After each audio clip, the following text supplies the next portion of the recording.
Hi, welcome to బానీస్ వెల్స్. ఏం డిష్ అని చూస్తున్నారా? ఇది మీరు ఎప్పుడు చూసుండరు, చేసుండరు, టేస్ట్ కూడా చేసుండరు. గోంగూర చికెన్ పికిల్ అంటాను అనుకుంటున్నారా? కాదండి. గోంగూర చికెన్ కర్రీ అంటాను అనుకుంటున్నారా? అది కూడా కాదు. ఒక డిఫరెంట్ స్టైల్లో చేసిన రెసిపీ ఇది. ఇది వారం రోజులు ఫ్రిడ్జ్లో పెట్టుకుంటే ఫ్రెష్గా ఉంటుంది. 2 days బయట కూడా ఉంటుంది ఫ్రెష్గా. దీనికోసం నేను 3 కట్టలు గోంగూర తీసుకున్నాను. దాన్ని కాడలు లేకుండా పుట్టి ఆకులు ఒక్కటే తీసుకొని మంచిగా 3-4 సార్లు వాటర్లో బాగా క్లీన్ చేసుకోవాలి. ఎందుకంటే ఇందులో చాలా ఇసుక అది ఉంటుంది. ఇప్పుడు బోన్లెస్ చికెన్ 1/2 kg తీసుకొని కొంచెం పసుపు సాల్ట్ వేసి కడిగి బాగా డ్రైన్ అయ్యేదాకా పెట్టుకోవాలి, వాటర్ లేకుండా. ఇప్పుడు ఒక ప్యాన్ తీసుకొని ఆయిల్ వేసే అవసరం లేదు, ఉట్టి చికెన్ వేసేసి అది బాగా డ్రై ఫ్రై చేసుకోవాలి. కలుపుకుంటూ ఫ్రై చేసుకోవాలి. ఇంకొక స్టవ్ మీద ఇంకొక ప్యాన్ పెట్టుకొని మనం క్లీన్ చేసుకున్న గోంగూర మొత్తం వేసేసాలి. చూడండి, 3 కట్టలకి ఇంత గోంగూర వచ్చింది. ఇది మళ్ళీ మగ్గేసరికి కాస్తంత అవుతుంది. కాబట్టి కొంచెం 3 కట్టలు ఎక్కువ తీసుకుంటేనే బాగుంటుంది. ఇది మొత్తం కలుపుకుంటూ మగ్గించుకోవాలి. గోంగూర తొందరగానే మగ్గిపోతుందండి. చూస్తున్నారు కదా మొత్తం అంతా ఎంత అయిపోయిందో. ఇది వీళ్ళు కలుపుకుంటూ మధ్యలో చికెన్ కూడా చూసుకోవాలి ఎంతవరకు వచ్చిందో. చూడండి, ఇందులోంచి కొంచెం ఆయిల్ కొంచెం రిలీజ్ అవుతుంది, కొంచెం కొంచెం వాటర్ కూడా. బాగా కలుపుకొని ఇప్పుడు గోంగూరలోకి 1/2 teaspoon పసుపు, ఒక 1/2 teaspoon సాల్ట్ వేసి బాగా మిక్స్ చేసుకొని మ్యాష్ చేస్తూ కలుపుకుంటే ఇంకా దాన్ని మళ్ళీ మిక్సీలో వేసే పని అవసరం ఏమి ఉండదు. ఇప్పుడు చికెన్లో కూడా ఒక 1/2 teaspoon ఉప్పు, ఒక 1/2 teaspoon పసుపు వేసి బాగా మిక్స్ చేసుకోవాలి. గోంగూర అయిపోయినట్టేనండి. చూస్తున్నారు కదా, ఇలా మ్యాష్ చేస్తూ కలుపుకున్నామంటే డన్ అయిపోయింది. స్టవ్ ఆఫ్ చేసేసి చికెన్లో కూడా ఇంకొంచెం వాటర్ ఉంది, అది కూడా డ్రై అయిపోయిన తర్వాత పక్కన పెట్టేసుకోవడమే అయిపోయింది. ఇప్పుడు ఇది చల్లారిన తర్వాత చిన్న చిన్న పీసెస్ కింద మనం ఇట్లాగా తీసుకోవాలి. బోన్లెస్ చికెన్ కాబట్టి ఈజీగా తొందరగా అయిపోతుంది. చూడండి, ఇంత క్వాంటిటీ వచ్చింది చికెన్. ఇప్పుడు ఫ్రెష్గా ఇంకొక ప్యాన్ స్టవ్ మీద పెట్టుకొని అందులోకి 1/2 cup ఆయిల్ వేయాలి.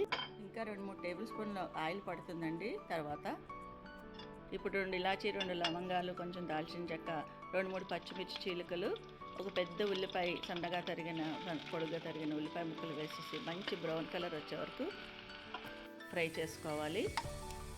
ఇప్పుడు ఒక ఫ్రెష్ కరివేపాకు రెబ్బ ఒకటి వేసేసి అది కూడా ఫ్రై చేసుకొని 1 tablespoon అల్లం వెల్లిపాయ పేస్ట్ ఫ్రెష్గా దంచింది వేసి అది పచ్చివాసన పోయే వరకు ఫ్రై చేసుకోవాలి.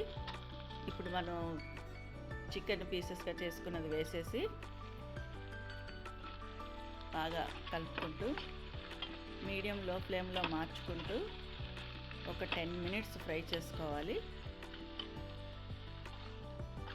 ఇప్పుడు ఒక 1/2 teaspoon పసుపు, 2 tablespoon కారము, 1 teaspoon కన్నా తక్కువ సాల్ట్ వేస్తున్నాను. ఎందుకంటే మనం చికెన్లో వేసాము, గోంగూరలో కూడా వేసాం కాబట్టి తర్వాత చూసి అడ్జస్ట్ చేసుకోవచ్చు. నేను వేసింది మసాలా కారం కాబట్టి ఇంకా ధనియాల పొడి కానీ జీలకర్ర పొడి కానీ ఏమి వేయట్లేదు. మీరు ఉట్టి కారం వేస్తే మటుకు జీలకర్ర పొడి, ధనియాల పొడి 1 teaspoon వేసుకోవాలి. ఇప్పుడు ఇది ఫ్రై చేసుకున్న అయిపోయిందండి. 10 minutes అయిపోయింది. ఇప్పుడు గోంగూర పేస్ట్ అంతా వేసేసి ఈ గోంగూర మొత్తం చికెన్ ముక్కలకి అంతా బాగా పట్టేలాగా బాగా మిక్స్ చేసుకుంటూ ఫ్రై చేసుకోవాలి.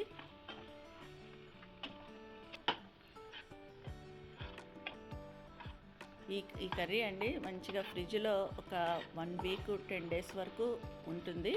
ఇది కర్రీ కాదు, పికిల్ కాదని చెప్పాను కదా. ఇప్పుడు చూడండి, ఆయిల్ ఇలా కొంచెం కొంచెం సపరేట్ అవుతుంటుంది. అట్లా అప్పటి వరకు మనం ఫ్రై చేసుకుంటూనే ఉండాలి. ఒక 2 tablespoons నిమ్మకాయ రసం కూడా వేసుకోవాలి. చూస్తున్నారు కదా, ఆయిల్ ఎలా కొంచెం కొంచెం సపరేట్ అవుతుందో. అది మనం వేసిన ఆయిల్, నేను ఇంకో 2-3 tablespoons ఆయిల్ వేసాను. అది కొంచెం సపరేట్ అయ్యే వరకు ఫ్రై చేసుకుంటూ ఉండాలి. మొత్తం కలుపుకొని ఒక 1/2 hour అన్నా ఫ్రై చేసుకోవాలి.